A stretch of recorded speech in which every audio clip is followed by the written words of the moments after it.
Tá? Hoje eu acho que a gente vai fazer uma paradinha, assim, de certa maneira, na questão da literatura brasileira, e a gente vai ter uma aula sobre literatura afro-brasileira, né?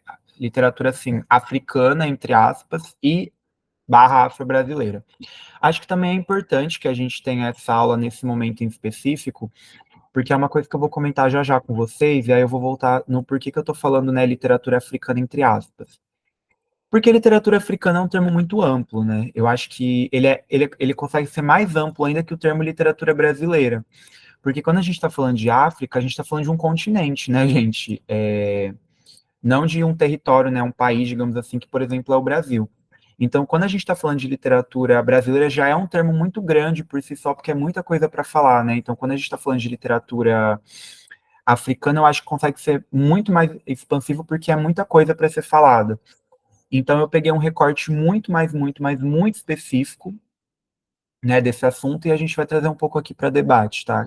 Que fique claro isso. E o que eu ia comentar? Nossa, tá falando um negócio, aí eu voltei. Enfim, é isso. Ah, tá. E eu acho que também é muito importante nesse momento que a gente comentou agora, por quê? Porque para quem estava na aula da semana passada, a gente estava vendo Barroco, né? E dando uma resumida para vocês, até para quem não estava, a gente viu que o Barroco, além dele ter sido um movimento muito religioso aqui no Brasil, né, firmou uma base muito religiosa aqui no Brasil, porque até hoje nós somos um país muito cristão, barra católico, barra religioso, né, embora a gente vê que o protestantismo, né, em especial as igrejas evangélicas, elas cresceram muito consideravelmente no Brasil de 1980 e 90 para cá.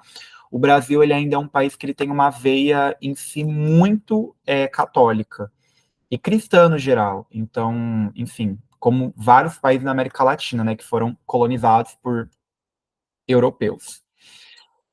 Enfim, então, eu acho que é isso. E, né, como a gente estava vendo, o Barroco não foi só uma arte religiosa, né? Aqui no Brasil foi uma arte que ajudou a formar, de certa maneira, um povo, porque a gente tinha pessoas de muitas nacionalidades, etnias e raças, enfim, completamente diferentes coexistindo nesse mesmo território. Então você tinha português, você tinha povos indígenas que por si só já eram muito diferentes, né? Eles não eram todos iguais, e a gente vai ter pessoas de diversos lugares da África também. Fora também algum outro europeu que chegava. Enfim, a gente vai ter uma grande população de judeus também aqui no começo do Brasil, enfim, e depois só vai aumentando. Então, o Brasil ele sempre foi um país muito misturado, digamos assim, né? Não é à toa que tem toda essa questão da miscigenação, né? Nossa, e pá, enfim. E eu acho que talvez seja importante até essa aula para a gente entender um pouco as nossas raízes, digamos assim, né? Porque o Brasil tem várias raízes e a africana, né? De alguns lugares da África em especial também faz parte dessas raízes. Então, seria até legal a gente pensar que enquanto o Brasil nesse momento ele estava em formação, a gente já tem algumas sociedades ali fora, não só da América, mas também da Europa, existindo, né? E já com um pé meio para frente, sabe? Bom, antes da aula em si começar, nós vamos fazer uma dinâmica. É, e aí, novamente, né? Vocês vão ser divididos em salas. Aí todo mundo sai da chamada agora. Eu adoro esse momento, que eu falo isso, aí todo mundo sai. Mas não vai ser para resolver exercício e não vai ser para fazer o que já estavam, que eu já estava pedindo para vocês fazerem. E vai ser bem rápido também, tá? Tipo, é uma atividade muito simples, mas eu queria que vocês participassem porque vai agregar para hoje na nossa discussão. Bom, os grupos, eles já estão, né, estabelecidos que são os de sempre, né? Os 4 grupos, grupo Mar Morto, grupo Chama Isaac, grupo Tuiteiros e grupo Tijolo na Parede. Inclusive, eu preciso destacar que, olha, o grupo Mar Morto sempre marca presença, viu? Pelo menos 2 do Mar Morto sempre tem que ter, eu acho isso incrível. Enfim, e aí vocês já têm todas as características de vocês, né? E que eu ia falar? Ah, tá. Então, qual que é a atividade de hoje? Eu queria que vocês criassem uma história em grupo. E aí, calma, porque eu não quero que vocês criem uma puta história, tá? Tipo, eu quero que vocês criem uma história baseada nessas 5 perguntas que eu coloquei para vocês no slide. Só que podem ser histórias relativamente muito mais simples. Então, por exemplo, vocês têm que ter o elemento quem. Então, quem seria o quem, né? Quem é a pessoa que está estrelando essa história? Então, É um homem, é uma mulher, não precisa ser pessoas, pode ser animais, pode ser seres místicos, pode ser objeto, o que a criatividade de vocês definir. Onde a história se passa, então em que lugar está acontecendo essa história? No Brasil, em Santo André, no Rio de Janeiro, sei lá, Rio Grande do Norte, Belém do Pará, um lugar fora do Brasil, fora da América, qualquer lugar do planeta, ou até mesmo em outro planeta, um lugar imaginário, fica a critério de vocês. Quando? Então, essa história aconteceu, está acontecendo, vai acontecer, ela acontece hoje, aconteceu semana passada, 500 anos atrás, daqui a 1 milhão de anos, enfim. O porquê o porquê não, o porquê eu vou deixar por último, mas o como. Então, como essa história acontece? Então, tipo assim, você tem esse personagem, você tem esse lugar que ele tá e quando ele tá e como é que ela acontece. E o porquê é a discussão do grupo que vocês vão falar para mim de por que vocês pensaram nessa história. E aí, dando um exemplo muito sucinto para vocês entenderem que é uma atividade muito simples, né? Que não precisa elaborar, tipo, uma puta história. Então, por exemplo, a minha história que eu escrevi para vocês é de um grupo de 4 pessoas, né? 4 amigos que são adolescentes, que se passa no presente, exatamente hoje em 2024, aqui na UF, que é onde eu estudo, em Niterói, no Rio de Janeiro. E como a história acontece? Eles são amigos do mesmo curso, se conhecem, e passam por alguns dilemas dentro da faculdade. E por quê? Porque lembra um pouco a minha história. Eu acho que é basicamente isso. Então, entendem como. Assim, se vocês quiserem desenvolver, porque eu vou dar. Eu acho que entre uns 13 e 12 minutos eu acho que tá bom para vocês pensarem. Então, se vocês quiserem desenvolver bastante a história, fiquem tranquilos, é a critério de vocês. Mas também não se sintam pressionados a voltar aqui depois, tipo, meu Deus, com uma história assim, a nova Odisseia, que eu nem lembro se foi o Homero que escreveu, mas sei lá, enfim. Então, deixa eu só confirmar aqui as pessoas, porque, né, no caso, o novo Grammy vai ser quando eu pedir a atividade vocês gravarem uma música. Essa vai ser legal. Mas ninguém vai ganhar o Oscar de melhor roteiro original, tá? Então, é isso. Deixa eu só confirmar as pessoas aqui, porque, né? O grupo Mar Morto eu sei que já tava e tá, que é o Eduardo, o Pedro e a Sabrina. É. Grupo Chama Isaac, eu acho que quem tava antes é só o Vitor, o Hugo. A Duda? A Duda Rocha, desculpa. Ela tá aqui, eu esqueci da Duda, perdão. Grupo Twitteiros, eu acho que só tava o Pedro. A Camille tava na chamada, mas ela saiu, mas o Pedro tava. E do tijolo na parede, pelo que eu tô vendo, não tem ninguém. Então, quem não tava vai ser somente realocado para um grupo novo. Eu só vou dar uma esvaziada aqui, porque o Mar Morto está com 1, 2, 3, 4, 5 pessoas e tem outros grupos que só tá com 2. Então, eu vou fazer o seguinte: eu vou pegar a Isabelle, que estava no grupo do Mar Morto, e eu vou jogar ela no. Vou jogar um tijolo na parede, vai. E aí, tá. Eu acho que vai ter um grupo que vai ficar só com 2 pessoas, porque a gente não tá num número par. Eu também não vou tirar quem já estava pré-estabelecido em outro, né? Então, a ideia é só pegar as pessoas novas e ir botando. Então, eu acho que vai ficar assim. E eu vou pôr um timer. Eu acho que 12 minutos tá bom. Dúvidas quanto eu organizo aqui?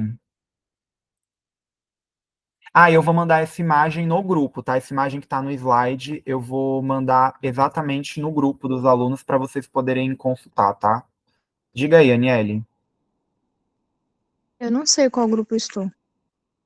Então, eu te coloquei no Chamizak. Quem não tava, tipo, já em grupo, eu só fui realocando em grupos que já estão, tá? É porque ainda não apareceu para vocês. Bom, e aí, novamente, né, para quem não participou, tem um recurso que vocês podem pedir ajuda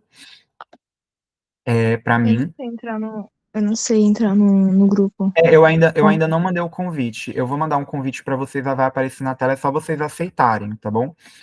E aí vocês vão direto para a sala. Eu só ia recomendar uma coisa. Às vezes acontece de algumas pessoas, tipo, entrarem na sala depois e não saberem muito bem o que está acontecendo. E elas clicam no botão para todo mundo voltar para a sala. Então, se isso acontecer, não voltem para a sala, tá? Esperem os 12 minutos acabar. E aí tem um recurso que vocês podem pedir ajuda para mim, qualquer coisa. E é isso, tá? Então, e eu vou mandar a imagem no grupo que vocês podem ir consultando, tá? Mas é isso. Então, abrir salas. Agora foi. E aí vai aparecer o convite para vocês irem entrando. É, a Camille tava na chamada, Pedro, mas eu acho que ela acabou de sair, então. É, é isso. Então vão indo lá pra sala, qualquer coisa eu tô por aqui. E é isso. Só coloca o Pedro em outro grupo. Opa. Não, o Pedro ele já tá com uma pessoa, Jorge. Ah, o outro. Não, você falou Pedro. Ó, achamos uma outra pessoa aí. Não, mas a Gabi. Oi, Gabi, boa noite, tudo bem? Já tô aqui falando. O Pedro. Não, mas o Pedro é desse grupo mesmo, Jorge. Gabi, eu lembro que você estava em algum grupo, não estava? Nas outras aulas? Boa noite, tudo bem com você? Como você tá, né? Já cheguei aqui jogando um monte de coisa em você. Mas eu lembro que você estava no. Não, imagina, fica tranquila. É porque hoje vai ter uma atividade em grupo. Eu lembro que você estava no tijolo na parede, não estava? Beleza. Então, está sendo designada para lá. Eu vou mandar outro convite para a Duda para ela ir. Eu acho que o Vitor tá sozinho, mas eu vou ficar lá com ele, não tem problema. E é isso, tá? Bom, então vamos passear pelas salas agora, que é a parte que eu mais gosto.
E aí, gente?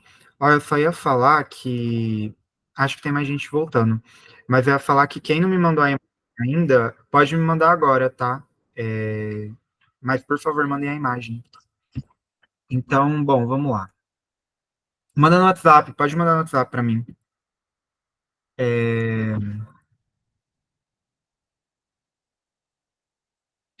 Tá, então vamos lá. Quem quer começar? Que grupo quer começar? E eu também não sei se vocês. Não.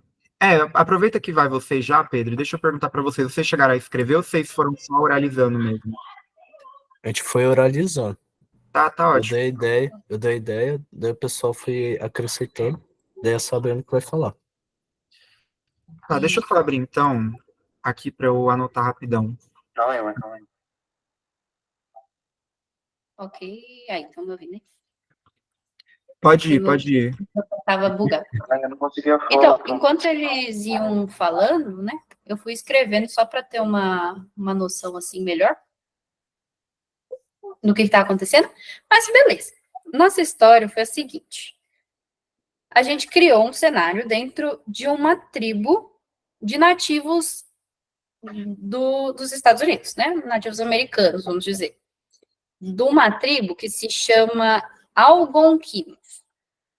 E eles têm uma mitologia específica que fala sobre Wendigos. E aí a gente trabalhou com essa mitologia deles.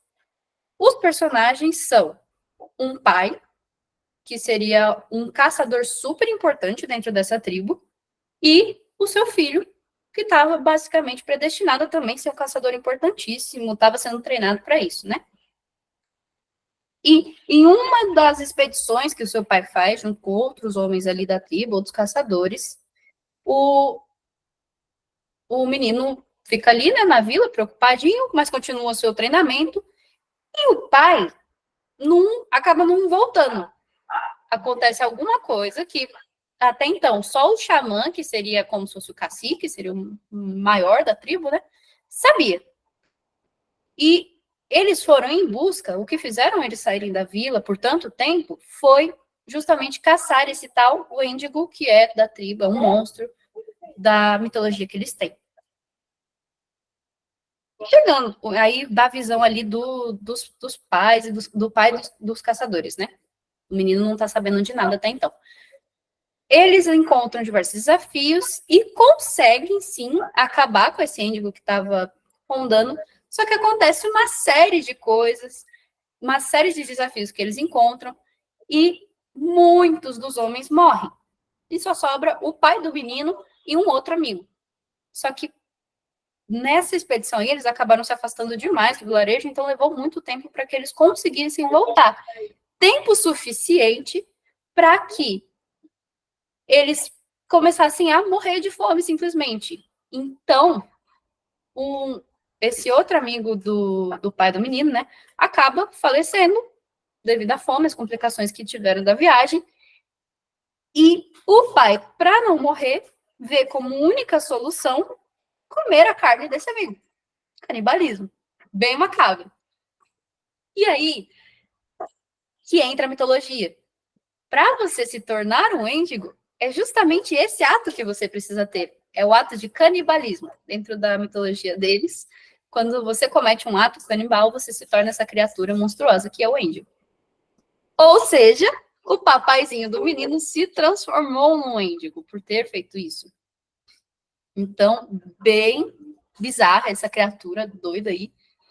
E aí fica aquele tumulto na vila, né? Porque como que eles vão saber o que aconteceu com esse pessoal?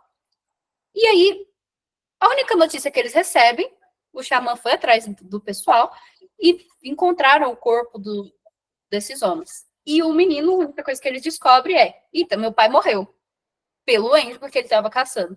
E aí, o objetivo de vida do menino se torna acabar com esse índigo que matou o pai dele.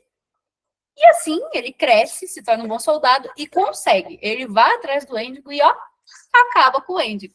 Só que não existia mais, né, o primeiro que estava sendo caçado. Então, na verdade, quem ele matou foi o próprio pai.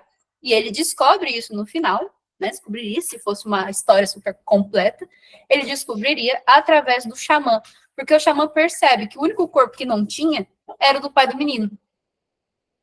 E que o do amigo aí, do último sobrevivente que tinha junto com o pai dele, estava um corpo ali que foi, né, consumido.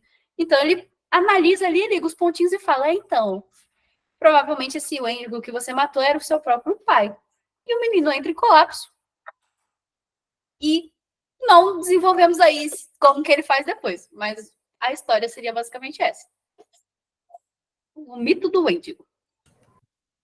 Gente do céu, amei o plot twist.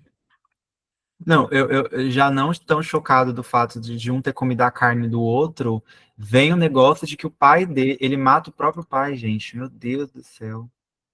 Mas ele não sabia. Tipo, ele tava achando que esse bicho, ele tinha matado o pai. Só que ele tava com tanto ódio, mas tanto ódio, que ele só pensava nisso. Daí quando ele conseguiu, ele achou, eu consegui vingar o meu pai. Não, era o pai dele. Ele tinha virado um monstro. Gente, eu achei super legal a história. Nossa, daria um roteiro muito foda, de verdade. Eu gostei pra caramba, cara. Tipo, vocês realmente, assim, vocês foram, né? E a Até... ideia inteira, assim, a base da ideia foi do Pedro. A gente só foi adaptando para deixar mais completa, assim, porque ficou uns buraquinhos, né? Que pegou a trama principal e a gente foi preenchendo os buracos que ficavam. Tipo, mas por que isso aconteceu? Mas a ideia mesmo foi do Pedro. Quando ele trouxe, a gente ficou, meu Deus do céu, como é que você pensou nisso? Foi bem legal. Cara, achei foda. E aí, só voltando então aqui, então, quem seria, né? Então, os personagens são, né, o pai do menino, né? São personagens assim, nativo-americanos, né? Tem o pai, tem o amigo dele, tem o filho, tem o xamã, né? Tem aquela comunidade. O onde seria no passado, né? Seria. É, eu vou deixar vocês falarem. Fiquem à vontade, então, para falarem as perguntas. Olha, eu acho que o melhor lugar que conseguiria, que poderia, eu poderia pensar, quando eu tava pensando, poderia ser numa floresta de pinheiro, sabe? Uma floresta de pinheiro onde tinha neve. Vocês Uma coisa, conseguem imaginar? uma coisa bem americana. É, eles habitam lá e toda vez que eu vejo um índio, ele é retratado em um ambiente frio. É, pode ser o Alasca. E aí, o porquê vocês, né? Como vocês chegaram na história, foi uma ideia do Pedro que vocês só foram adaptando, né? Isso, aí eu acho melhor o Pedro explicar, né? Já que ele que trouxe a base. Qual é a próxima pergunta? Quando? Como? Não, é o porquê mesmo que eu tô perguntando. Ah, porque ela respondeu. Tá. Cara, gostei. Parabéns, então. Boa, boa, boa. De nada.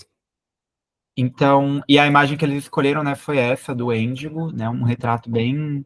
Me lembra uma coisa meio Resident Evil, um personagem que apareceria no Resident Evil Village, inclusive. Não sei se alguém gosta, mas, enfim. Bom, então, obrigado, Grupo Mar Morto. E quem quer ser o próximo agora?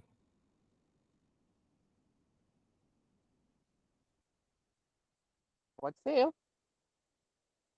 Eu quem? Quem falou? Eu, Victor. Ah, tá, então vai lá. Vai lá, Twitteiro... Não é Twitter. Twitteiro. Não, Twitteiro não, desculpa. Vai lá, o Shamizaki, Tá? perdão. Quer começar já pela parte de visão lá ou eu conto a história primeiro? Pode ir pela história. Beleza. A minha história se passa na Eslovênia, no século XIX, onde durante o inverno rigoroso, ele tem que ficar preso no mosteiro, e aí durante esse tempo ele começa a refletir em formas de deixar gravada a história para gerações futuras e como passar conhecimento para os próximos. E ele Peraí, começa a cortou um pouquinho o que você falou. Quem que é o personagem principal mesmo? Desculpa. um monge. Monge, beleza. Então, aí o monge ele está preso no inverno rigoroso no mosteiro, e aí ele não tem muito o que ele fazer, então ele pega e começa a escrever um livro sobre tipo, a história, como ele vai passar conhecimento para as próximas gerações. E aí ele vai começar a escrever sobre como a cultura da Eslovênia, as lendas, os mitos, formas de conhecimento, poções.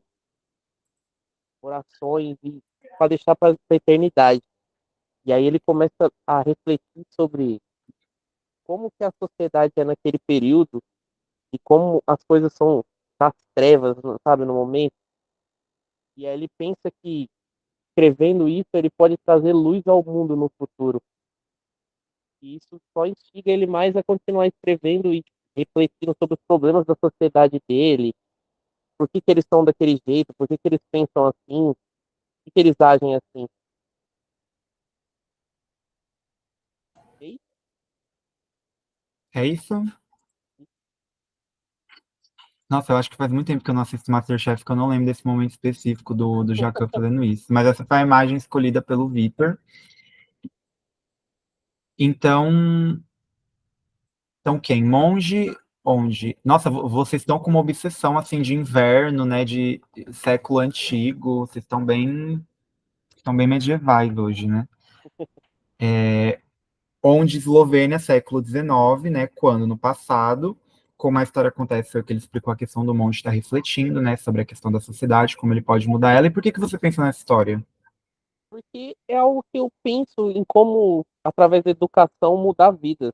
Eu tenho vontade de ser professor, então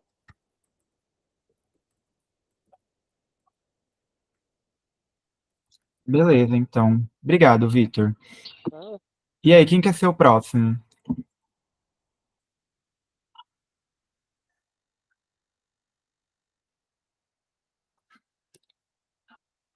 Tá, então. Pode ir lá, Niele. Vai lá, vocês.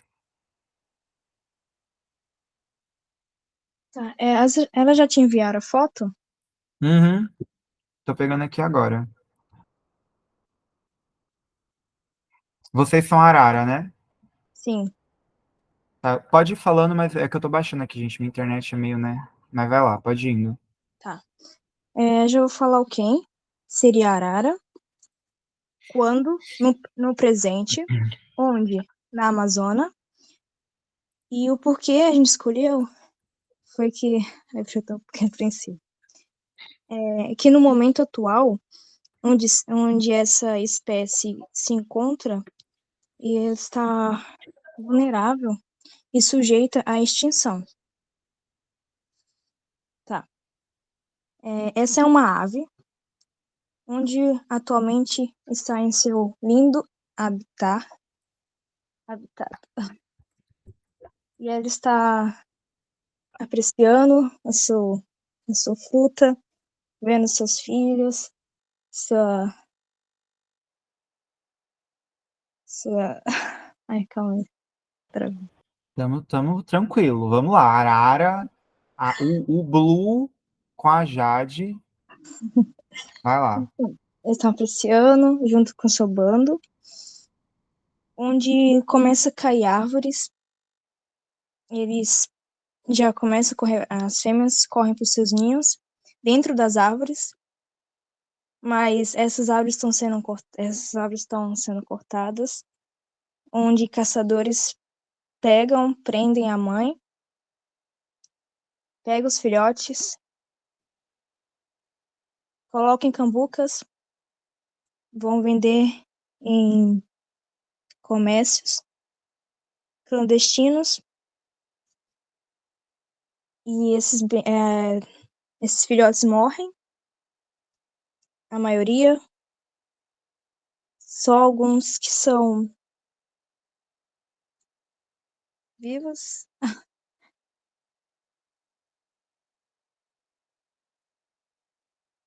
Peraí que eu me perdi.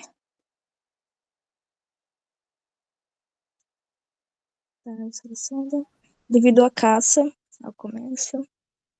Tá, e eles estão sendo mortos, e uma jovem muda esse conceito. Ela começa a atuar em um programa público que a prefeitura forneceu, que foi para ir a aprovação de que essas pessoas que cometem esse erro serão sujeitas a indenizar o dano que fizeram nas matas e nos pássaros. Isso.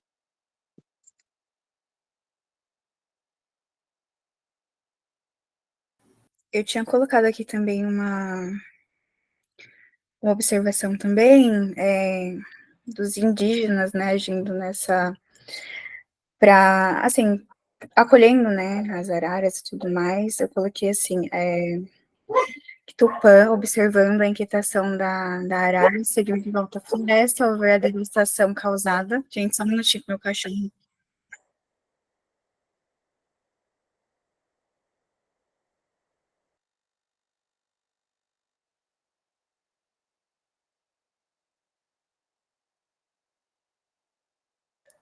Gente, meu cachorro, ele não vai dar um tempo, porque tem outros cachorros no portão. Mas não tá dando pra ouvir muito não, tá de boa. Tá de boa? Tá Então. ótimo.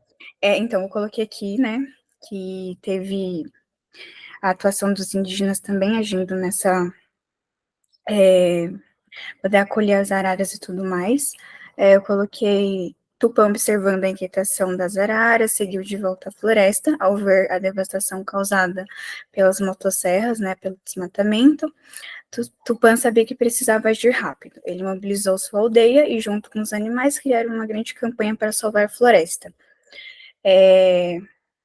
Usaram tambores de cantos para chamar a atenção de seus deuses da floresta e dos espíritos da natureza. Aí já entra um meio as partes místicas, eu acho assim que se fala. E a mensagem se espalhou e chegou até a organização que protegeu o meio ambiente em pouco tempo. As ativistas começaram a pressionar os governos e a situação na floresta ganhou destaque internacional. Aí, graças à união dos animais e dos indígenas e das organizações, a destruição parou. Os humanos que derrubaram as árvores foram obrigados a recuar, as medidas foram tomadas para proteger a floresta para sempre. Final feliz aí. É isso.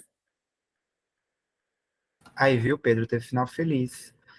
Mas, e por que vocês pensaram nessa história com a arara? Porque foi um problema, né? Um problema, assim, de meio ambiente, e a gente quis colocar uma prevenção contra isso, querer sempre lembrar que é bom a gente estar na preservação pelos animais, meio ambiente aí, sempre. Beleza, então, gostei. Obrigado, viu, gente? Então, por último agora, e não menos importante, é o Pedro e a Raíssa, né, com os tuiteiros. Eu espero que a história faça jus, tô brincando, faça jus ao título do grupo, mas vai lá, eu quero ouvir. E a imagem deles é essa aqui. Ó, só justificando aí o nome do nosso grupo, eu acho que o nome faz jus sim, porque a gente vai contar a história do Lobo José. Então é uma coisa bem pastelão, assim, né? Talvez. Do Louro José? Lobo, Ah, entendeu? Lobo José. Isso. Tá, beleza. Vai lá. Quer falar, Raíssa? Que é melhor. Ah, não, pode falar você. Não tem problema, não. Maria. Tá bom. É, quem, né? Quem é o Lobo José? Quando? Em 1911, mas o quando aqui não importa, por isso que é 1911. O porquê? Porque a gente quis abordar a questão do lobo solitário, né? De falar sobre isso. Como, né? A partir do momento que o lobo José é expulso de sua alcateia. E onde no Alasca também. A gente também está na série aí, que vai ter vários curta-metragens sobre o frio. Ele é expulso? Isso, ele é expulso da alcateia dele. Ah, tá. Daí, ao ser expulso de sua alcateia, por ser pequeno, o lobo José tem que enfrentar os desafios para sobreviver ao frio do Alasca. Então, pode ser uma história muito feliz, estilo desenho animado, ou pode ser uma história aterrorizante também.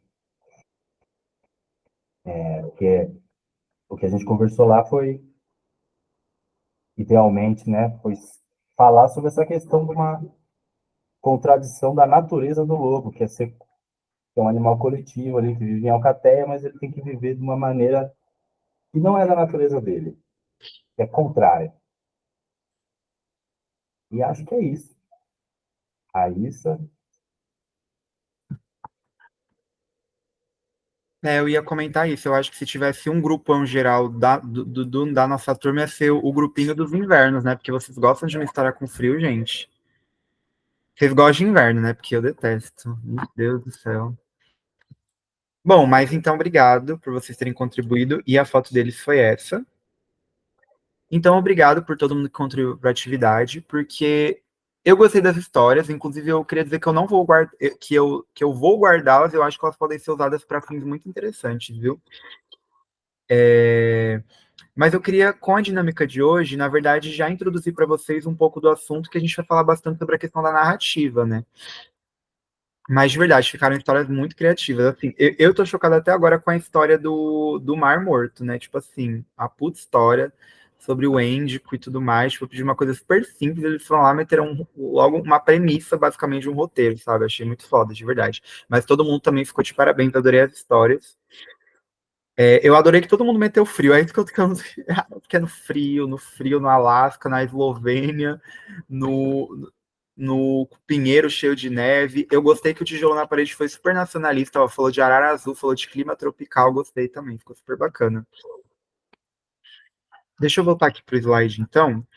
Mas eu acho que hoje o que a gente vai meio que introduzir é a questão da narrativa, né? Principalmente quando a gente está falando dessa literatura, né? Adinkra, né? Que é o título da aula de hoje, que eu já vou explicar para vocês. Não sei se alguém já ouviu falar do Adinkra também, inclusive, mas se quiser também já adiantar, fica à vontade. Porque aí eu já queria fazer uma pergunta para vocês. Vocês acham que tem uma diferença ou talvez alguma semelhança entre a filosofia e a narrativa? Vocês acham que tem alguma semelhança essas palavras?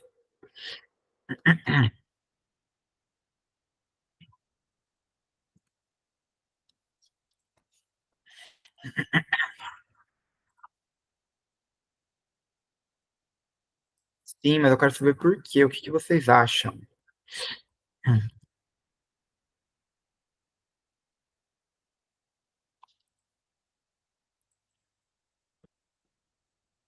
Antes era tudo mitologia.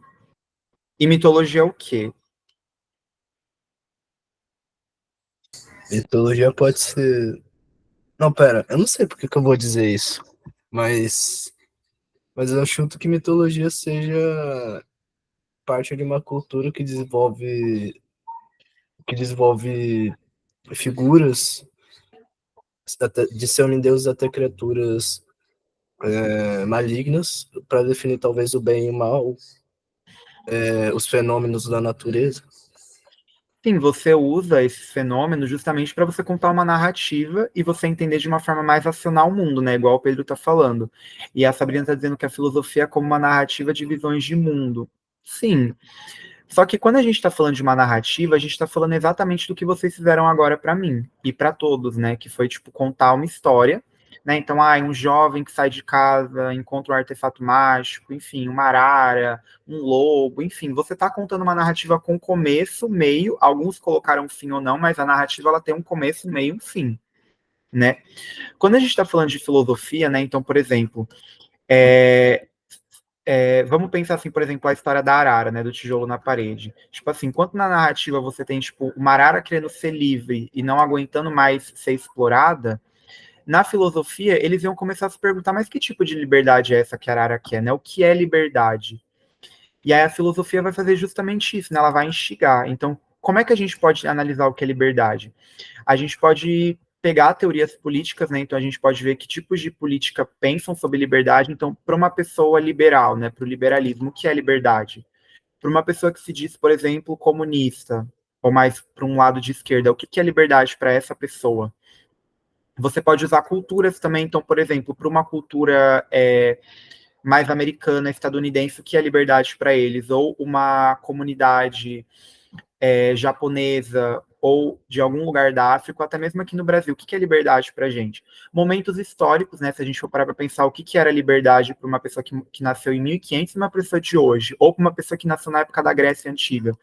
Então, o filósofo ele vai fazer esse trabalho de instigação, né? Ele vai pegar diversas premissas e ele vai refletir sobre isso. Então a gente pode dizer que tem essa diferença um pouco grande, né, da questão da narrativa, dessa história mesmo, da fabulação que vocês estão trazendo e da filosofia, né, como a Cecília falou para vocês já nas outras aulas, que é toda essa questão, né, se diz que a filosofia é a mãe de todas as ciências. Até aí, tudo bem?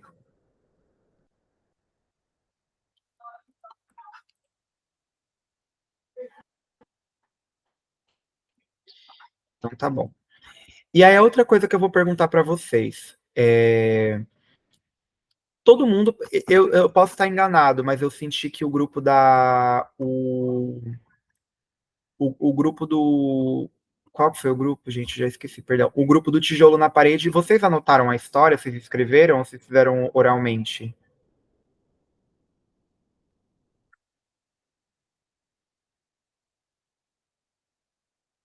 Oralmente, tá. Não, é porque teve uma hora que pareceu que a Aniele estava lendo, é por isso que eu perguntei. Todos vocês fizeram oralmente, vocês falam. Você anotou? Então, elas já fizeram um relato escrito, mas os outros grupos fizeram oralmente. E aí você tem essa diferença da linguagem, né, da escrita.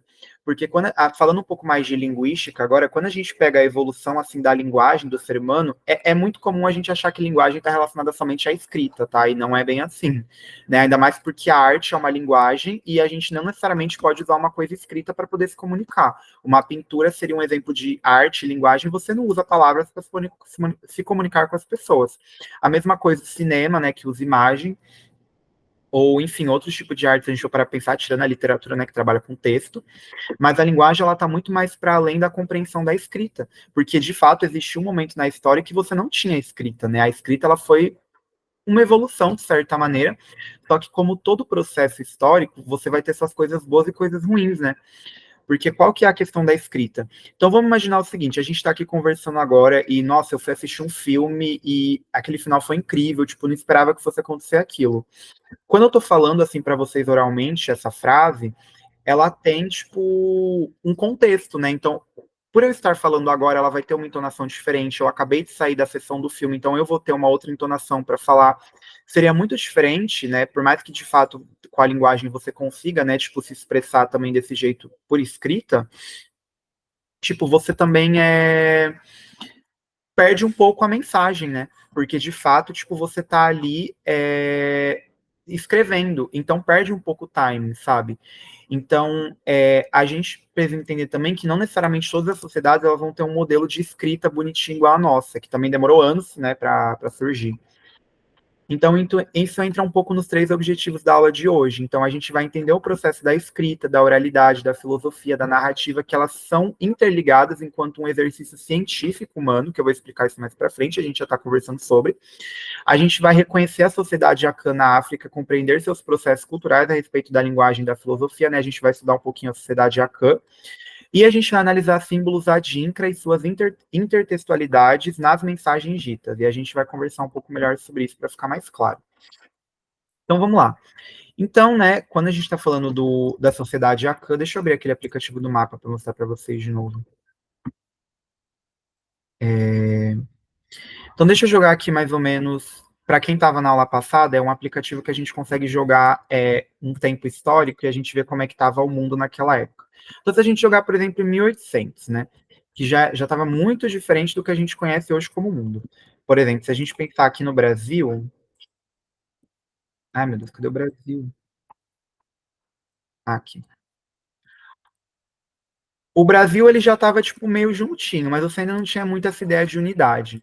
Mas se a gente pegar aqui na África, por exemplo, não significa que esses espaços em brancos não tinha ninguém, mas é que não era todo mundo que era, né, catalogado.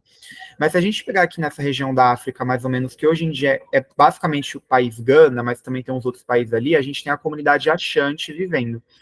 A comunidade Ashanti é uma comunidade dentro do povo Akan, então você tem o povo Akan, e dentro do povo Akan você vai ter outras comunidades, como, por exemplo, o povo Akan. O povo Ashanti, perdão. E eles viveram ali nessa época, né, entre o século XVII e o século XX. E na época, né, esse lugar ainda era uma colônia da Inglaterra, né? Então eles eram uma colônia britânica. E eles tinham uma sociedade um pouco mais diferente, né? Porque eles eram governados, cidades, né? Governadas por um rei ou uma rainha. Já era uma sociedade um pouco diferente da nossa, porque não chegava a ser uma sociedade matriarcal, mas era uma sociedade que valorizava bem mais a mulher, né? Tinha uma questão meio cultural e religiosa de homens que vêm de uma linhagem sagrada de mulheres e tudo mais. Então as mulheres, elas eram... Não é que elas eram, de certa maneira, bem mais vistas na sociedade, mas não significa que, por exemplo, não era uma sociedade, tipo, que valorizava completamente ela, era apenas um pouco diferente, mas você tinha um pouco mais essa valorização. E aí, o que que acontece, né? Dentro dessa comunidade, você vai ter o rei Adinkra, que ele vivia ali nessa região, e ele estava em conflito com o povo Ashanti. E o Adinkra acaba sendo morto.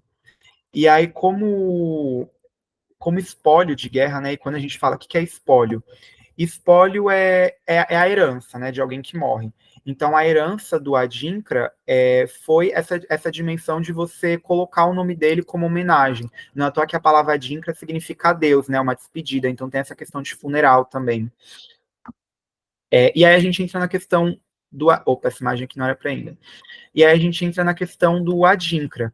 O que é o Adinkra, né? O Adinkra, né, tipo, ele é essa palavra que significa despedida, mas ele é uma série de símbolos, né, e ideogramas que você vai ver, tipo, nessa comunidade.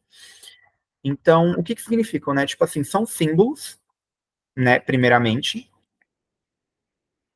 mas eles são símbolos que não necessariamente eles são palavras. Eles representam ideias, provérbios, ditados, eles podem apresentar até mesmo o significado de uma palavra. Então, tipo assim, são ideogramas, né? Eles são ícones que representam, tipo, várias coisas. E tudo isso aqui ainda tem mais, viu? Tipo, cada um desses símbolos simboliza alguma coisa. E não é um símbolo, tipo, estático. O que eu digo assim? Então, por exemplo, a gente vai ver a letra A significa a letra A e mais nada além disso. É uma letra estática.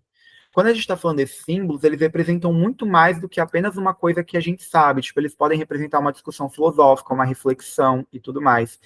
Então, é um símbolo muito mais além da compreensão. Deu para pegar mais ou menos o que eu quis dizer com isso?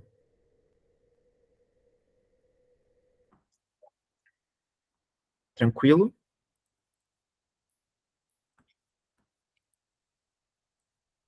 Tá, tranquilo. Beleza.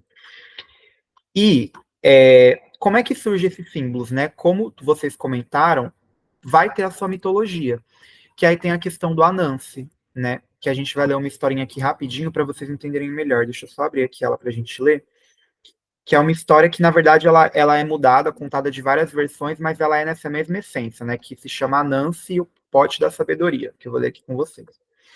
Então, era uma vez uma aranha chamada Nancy. Ela era astuta e tinha orgulho de ter conhecimento sobre as coisas, se considerava muito sábia, e adorava ouvir elogios sobre sua sabedoria. Certa vez, Niame, Deus Todo-Poderoso, chamou a Nancy para subir até o céu para uma conversa.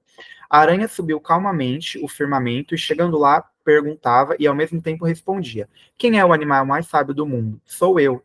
Deus estava intrigado com a arrogância de Anansi e lançou um desafio: recolher toda a sabedoria do mundo.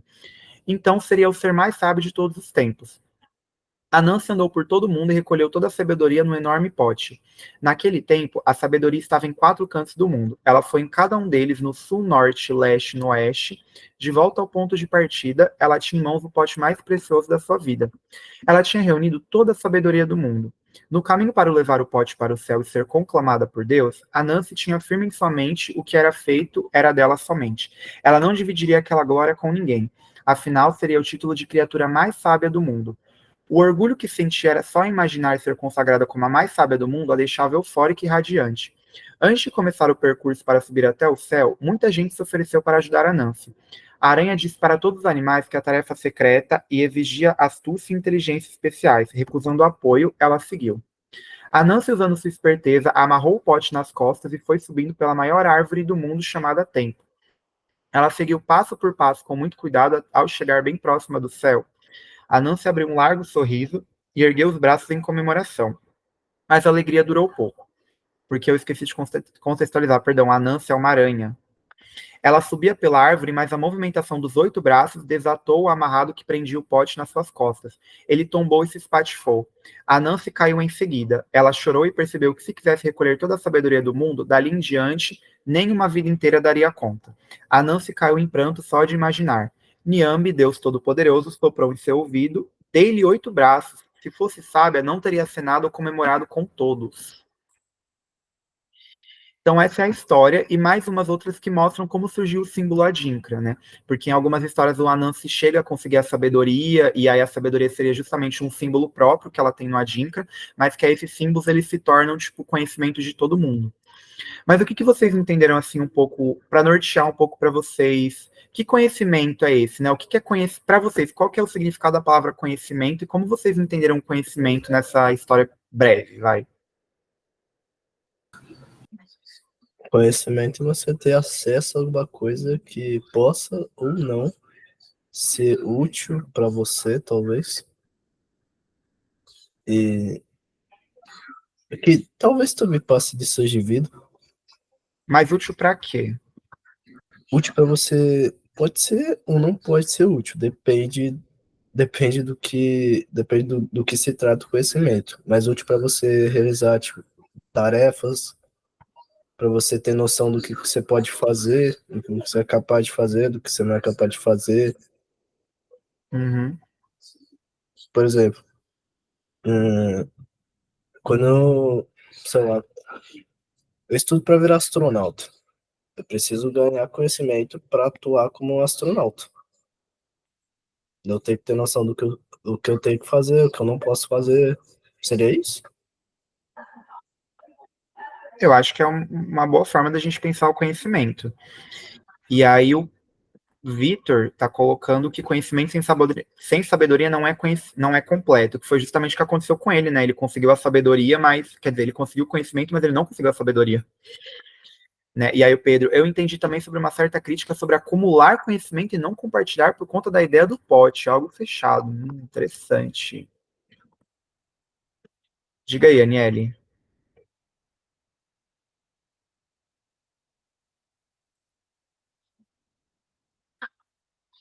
Preciso falar que vou sair. Mas eu vou esperar ela voltar, mas enquanto isso eu vou falando e ela fala depois. Mas assim, quando a gente pensa em conhecimento, eu acho que tudo isso que vocês estão falando é muito válido. Mas eu acho que uma coisa que entra muito na moral dessa história é que o conhecimento ele não é uma coisa estática. Ou seja, eu acho que tem muito essa ideia do que o Daniele, você caiu e você voltou. Você quer falar agora? Você tinha levantado a mão, né? Não sei se você queria falar também. Caiu sem querer. Vai lá, vai lá. Então, pelo meu conceito, a sabedoria, ela, por sua vez, ela repassa por uma análise. Uhum. Que, tipo assim, a sabedoria, ela vem quando você começa a analisar algo. Você, tá, eu quero começar do zero. Eu não sei andar, mas eu tô analisando todos andando. Então, eu vou ter a sabedoria de posicionar o pé certo, pegar o equilíbrio e por aí vai. Como se fosse um senso crítico, né? Sim. Boa. Então, assim, eu acho que se a gente for pegar na tradução do dicionário, né, o conhecimento é uma coisa empírica, né, que eu acho que vocês vão chegar um pouquinho nisso com a Cecília, mas quando a gente fala de empírico é uma coisa que você tem que ir experimentando, então é fruto de experiência, porque não tem como você ter conhecimento sem ter experiência. E quando eu digo experiência, é uma experiência, assim, não só uma experiência sensorial, mas também é uma experiência que você vai adquirindo todo dia, é uma coisa que está sempre sendo construída. E para você ter conhecimento, você precisa de movimento, né? E esse movimento é o quê? É a experiência, né? Não dá para você ter conhecimento estático, né? Tipo, o fato de você, sei lá, abrir um livro ou você tipo fazer um trabalho mais manual configura conhecimento, porque em alguns dos dois você vai estar fazendo um movimento, seja intelectual ou físico, digamos assim.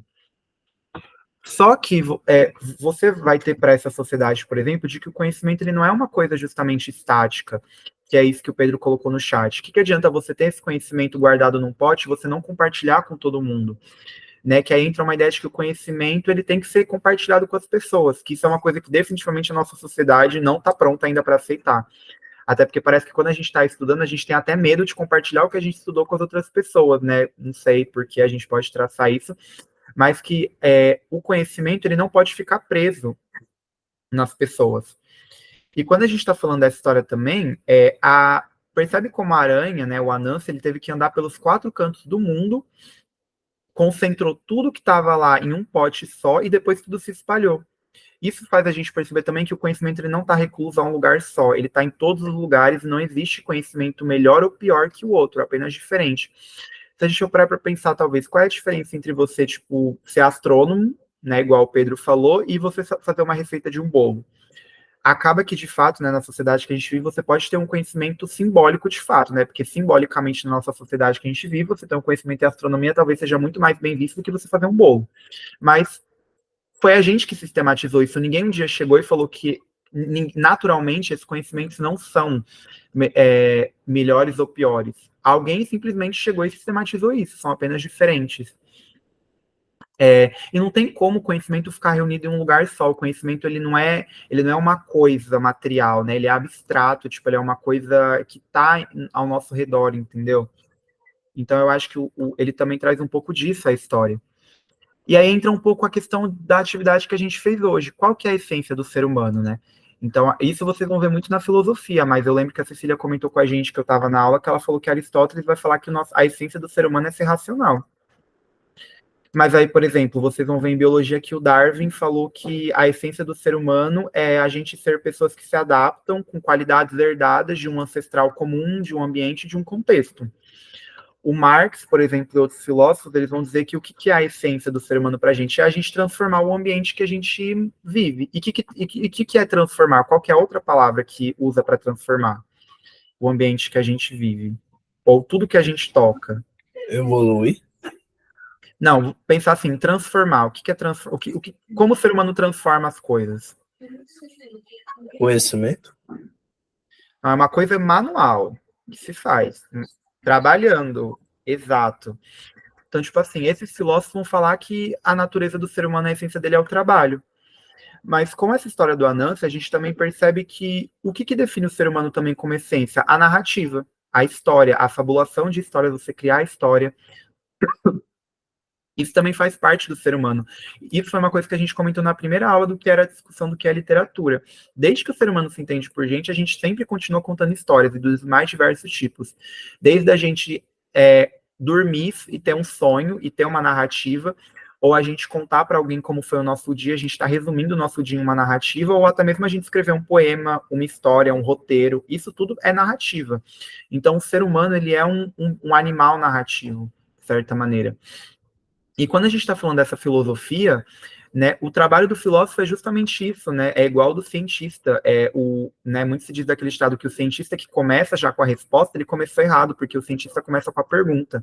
E o fazer filosófico, né, a filosofia, você nunca vai conseguir chegar, assim, digamos assim, num fim. Porque a busca pela sabedoria nunca acaba, né? Tipo, a busca pelo conhecimento. Você sempre está descobrindo, você sempre está conhecendo, você sempre está experimentando o mundo. E essa sociedade Akan tratava muito isso. Não é à toa que eles tinham figuras assim chamadas griotes, que eu esqueci de trazer a imagem para vocês, mas é basicamente sacerdotes, assim, né, que a gente pode parar para pensar, que eram anciãos mais velhos que contavam histórias para as pessoas, tinham uma tradição oral, eles eram membros assim de uma posição muito alta da sociedade, e eles eram pessoas que eram muito abertas, né, a outras histórias. Então, tipo, era uma sociedade que valorizava muito a narrativa. Essa questão da fabulação, das histórias, de você ouvir experiências de pessoas mais velhas, tem muito isso. E aí eu trouxe umas imagens do Anansi para vocês, porque o Anansi ele nunca foi retratado de um jeito só, né? Mas é um consenso que ele é uma aranha. Ele tem várias histórias na fábula Adinkra, né, a Akan, e ele sempre está tentando ir atrás de alguma coisa. E o Anansi ele tem umas características interessantes, porque ele é descrito como com o coração de uma pomba. E por que com o coração de uma pomba? Porque a pomba ela é um animal mais suave, menor, né? E representa esse equilíbrio e harmonia. E que equilíbrio e harmonia é esse? O coração, tudo que a gente faz vem do coração. A gente pensa com o coração, né? No sentido de que, assim, o coração ele bomba o sangue para qualquer atividade que a gente for fazer, desde correr até usar o nosso cérebro para pensar. Então, o coração é a sede do pensamento e das emoções. Então, a gente pensa e sente também com o coração. E a pomba, ela pensa e sente isso de maneira mais suave, porque ela é um animal menor. Então, ele tem esse coração de pomba porque ele tem equilíbrio e harmonia. Ele tem uma pele de crocodilo, né? Isso da pele, vamos pensar o seguinte, a pele, quando a gente tem uma pele lisa, vamos pensar assim, o ser humano ele tem uma pele mais lisa. Vamos pegar a mão agora e passar num lugar mais liso. Você não vai sentir um incômodo quando você passa a mão. Mas o crocodilo, por exemplo, que é um animal que tem uma pele muito escamosa, vai ter essa fricção entre uma coisa e outra. Então ele tem uma pele de crocodilo porque tem essa questão de que a gente tem que ter contato, tem que ter contato com o mundo, só que não de uma maneira lisa.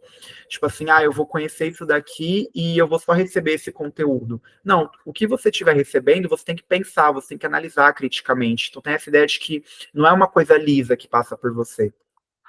E por fim, ele tem um estômago de avestruz.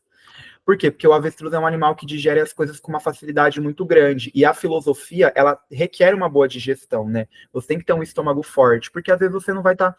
Às vezes você vai ouvir muitos nãos na sua pesquisa e você, tipo, vai se lidar com coisas que você não está acostumado. Então você tem que ter um estômago, assim, bem forte para digerir. Essa questão da pele realmente achei muito foda. Tipo, a questão de que, tipo assim, vamos pensar a gente na escola. Desde que a gente se conhece por gente, como é a gente na escola? A gente sentado, ouvindo o professor falar, e o professor em nenhum momento, tipo, é uma educação muito bancária, né? Que é um conceito do Paulo Freire, né? Que ele fala que educação bancária é quando você literalmente senta a sua bunda na cadeira e alguém fica lá jogando informação em cima de você, jogando, jogando, jogando. E é um conteúdo que você não absorve, que você não reflete criticamente, que você às vezes nem sabe porque você está aprendendo aquilo, só fala porque é importante. Então você tem uma pele lisa, porque você está passando a sua mão nesse conteúdo e ele está vindo liso para você. Então é uma coisa confortável, é uma coisa boa de passar. Só que não é para ser confortável. Quando você passa a mão numa coisa áspera, é uma coisa que te causa incômodo, que você até quer tirar, mas que às vezes é necessário. Então tem um pouco essa ideia mais filosófica. E eu não sei se de curiosidade vocês sabem, mas eu coloquei essa última foto aqui porque o Anansi ele também já foi retratado como um super-herói. Não sei se vocês vão lembrar, mas ele aparece no desenho do Super Choque, né? Como literalmente Anansi, é o herói Anansi, e ele virou um herói da DC, né? Então tem quadrinho dele da DC e tudo mais, ele foi adaptado como um super-herói da DC. Tem o Anansi também numa série do American Gods, não sei quem já assistiu, mas o Anansi também é bem famoso assim na cultura pop. Até aqui tudo bem, gente? Pegaram assim um pouco a ideia?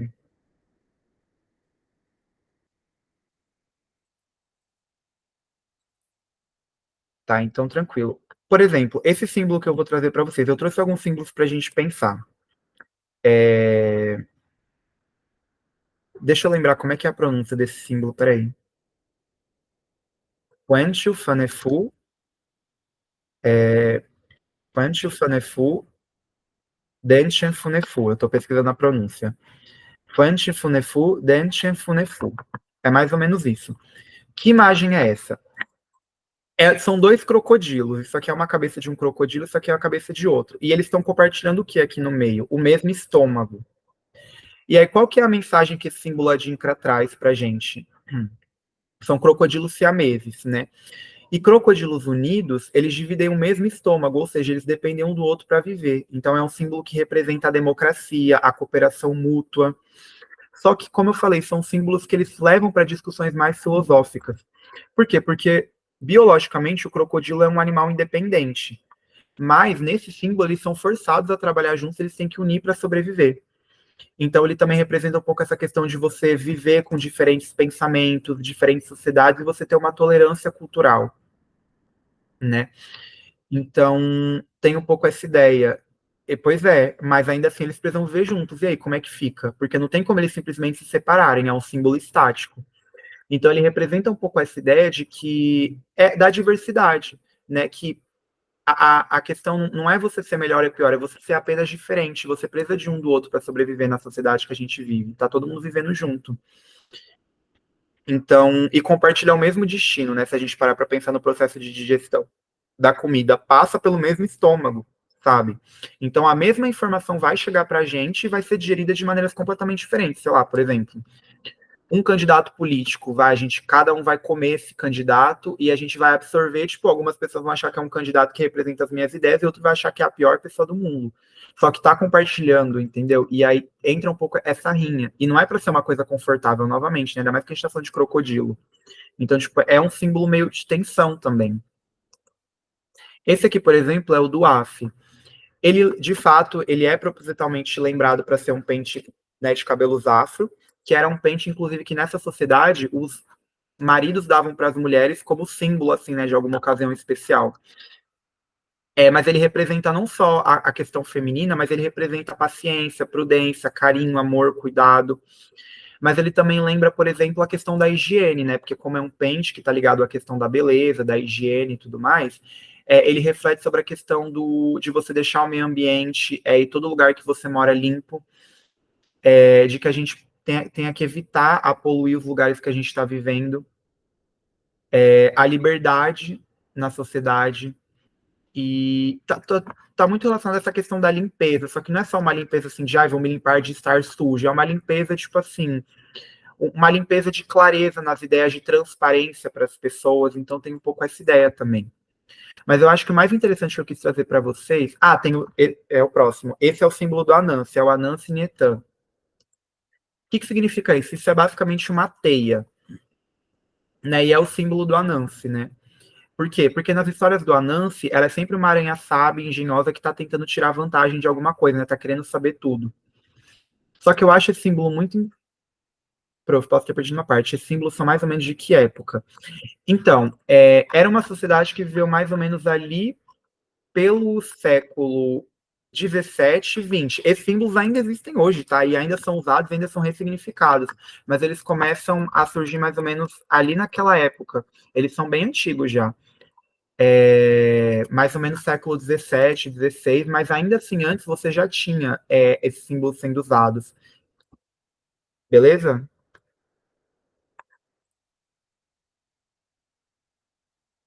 Tá. E aí, tipo, essa ideia da teia volta muito na discussão que a gente teve sobre o conhecimento ele não ficar preso em lugar nenhum. Porque assim como uma teia de areia, a gente tem essa mania de lidar com as coisas como se elas fossem um progresso. E isso volta muito naquela ideia que a Cecília trouxe para vocês do positivismo. A gente vive numa sociedade ainda muito positivista. O que é isso? É a gente achar que tudo tem que seguir uma linha de evolução. Então a tendência da sociedade é evoluir. Ela começa do 1 para ir para o 10. Mas a teia, ela traz um pouco essa ideia de que você tem altos e baixos. Às vezes você pode estar lá em cima, outra hora você pode estar lá embaixo. Não existe uma progressão linear da história. A história pode evoluir e involuir em vários momentos. E a teia explica um pouco essa questão pra gente, né? Quando até a gente vê em biologia a questão da cadeia alimentar e da teia alimentar. Quando a gente está falando de uma teia, é uma rede muito mais complexa, porque tem coisas no teto, embaixo, do lado, do outro, na diagonal, no centro. Então é uma coisa que está sempre se relacionando, é como se fosse um ciclo. E isso é um símbolo para a gente entender a complexidade da vida, como funciona não só o ecossistema, mas como a nossa vida. Pode ter momentos que a gente está lá em cima, outros momentos que a gente está lá embaixo. E essa questão do conhecimento. O conhecimento ele pode estar aqui na ponta dessa teia, ele pode estar no centro, ele pode estar embaixo. Estar embaixo não significa que o que está em cima é melhor, são coisas diferentes, reforça um pouco essa questão da diferença. E aí, voltando a essa questão da linearidade, eu acho que o mais interessante da gente pensar é o Sankofa, porque ele representa literalmente um provérbio. Nunca é tarde para voltar e apanhar aquilo que ficou para trás. Porque qual que é esse símbolo? A gente tem uma galinha que está segurando uma galinha, um pássaro, enfim, é um pássaro. Mas ele está com a cabeça voltada para trás, segurando um ovo com um bico. E aí tem toda uma questão de que, tipo assim, ela está olhando para trás, que significa o passado, porém ela está segurando um ovo que significa o futuro. Então você tem um pouco essa ideia de que não é só você pensar no futuro, o presente, o que a gente está vivendo agora também é interessante, e o passado não é só porque ele acabou, que ele não é mais importante, ele continua sendo um lugar de referência, né, digamos assim, da gente, da gente não esquecer de onde a gente veio, de que a gente pode usar sim o passado para aprender com o futuro, ele não é uma coisa que já aconteceu e não pode mais ser falada, deve ser falado porque o passado é justamente o que a gente já fez e a gente pode usar isso para mudar o nosso futuro. Então essa galinha, esse pássaro, eu tô com na minha cabeça, é uma galinha. Então, tem até um pesquisador, né, que é o Abdias Nascimento, que ele fala, né, retornar ao passado para ressignificar o presente e construir o futuro, né, que tem um pouco essa ideia. Então, tipo, é um símbolo, são símbolos, assim, muito interessantes para a gente pensar na filosofia da vida, né, tipo, a gente pega um símbolo desse e a gente pode refletir sobre horas, sobre várias questões. Não é, por exemplo, igual... isso quer dizer que, por exemplo, eles não tenham um alfabeto próprio, eles não tenham um sistema de escrita e sejam uma sociedade somente oral e narrativa? Não. Né? Até porque tem muito esse estereótipo de você achar que as sociedades africanas elas são somente orais, só contam histórias, só contam narrativas. Não, elas também têm o seu sistema de escrita, né, de fala e tudo mais, mas é uma sociedade que também pensa além da escrita, que a nossa sociedade hoje ela é muito visual da escrita, então a gente é muito preso ao nosso alfabeto. Não estou dizendo isso, essas coisas falando que isso é ruim, isso é bom, são apenas sociedades diferentes. E a gente ter um outro olhar ajuda a gente a pensar um pouco também em outras coisas. E, gente, a Dincra no Brasil. Tem mais Brazilian Culture do que você ir numa casa e encontrar esses símbolos nos portões das casas. Isso aqui é literalmente o símbolo de uma sankofa. assim como esses outros símbolos aqui. Os adinkras são muito usados também em tecidos, né, de tapetes e tudo mais, mas ainda, tipo, tem essa influência, né, porque lembrando que, né, tipo, nós somos uma sociedade que veio que tem pessoas africanas na nossa raiz, né, que aí entra um pouco da questão da colonização do barroco, né, quantas pessoas, quantos escravizados, né, de diversos países da África, da Nigéria, Costa do Marfim, da própria Gana, Angola, Moçambique, quantas pessoas, tipo, vieram para cá, né? Você tem até um cálculo de que entre 1550 e 1855, mais de 4 milhões de pessoas africanas vieram para cá, para o Brasil.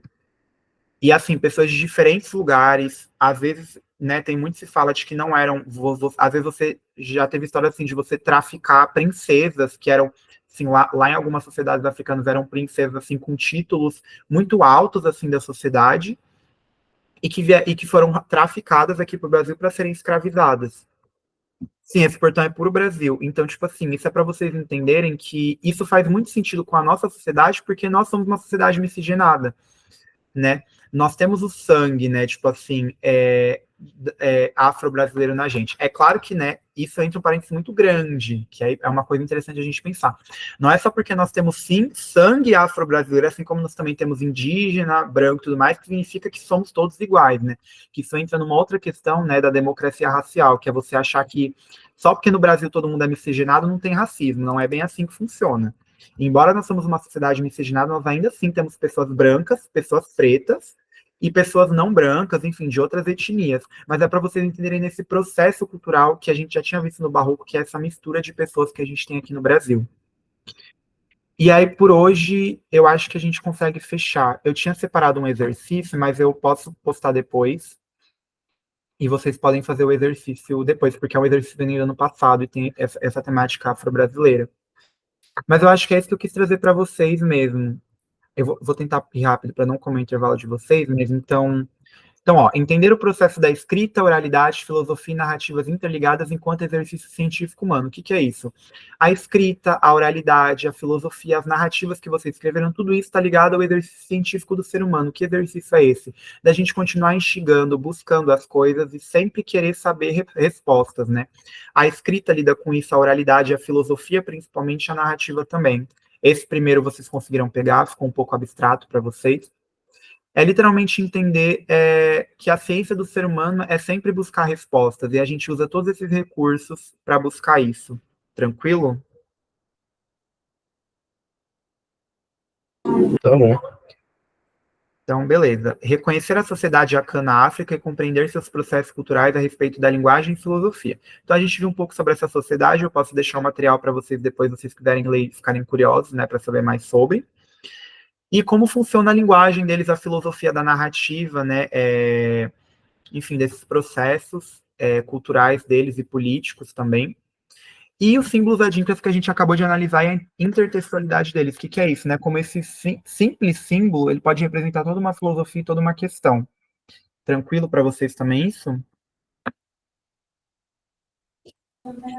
Uhum. Então, beleza. Mas assim, gente, tem muita coisa afro e afro-brasileira para ser estudada, tá? Eu trouxe só um recorte para vocês. E aí, de recomendação, eu deixei essas 4 músicas. Essa música do Emicida com o Gilberto Gil, ela tem um conto muito interessante que eu acho que faz a gente pensar até o símbolo do Sankofa.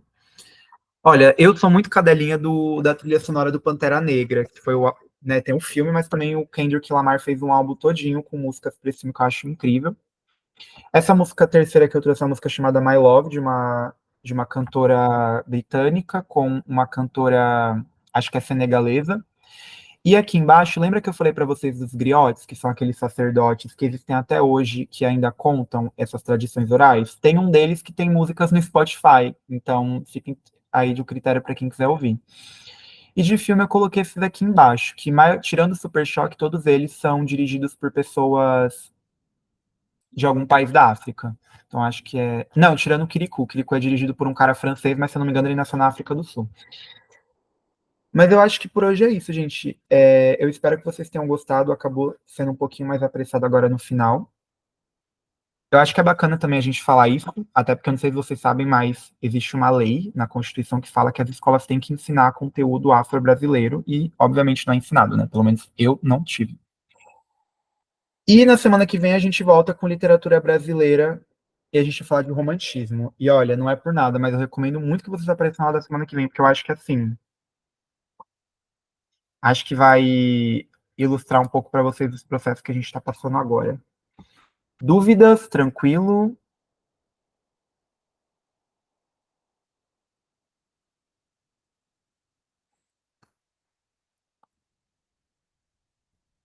Não vou passar o slide, mas depois, se vocês quiserem, tem um exercício que vocês podem resolver, tá? Se vocês quiserem também, agora no intervalo, eu posso colocar alguma dessas músicas pra gente ouvir, enfim.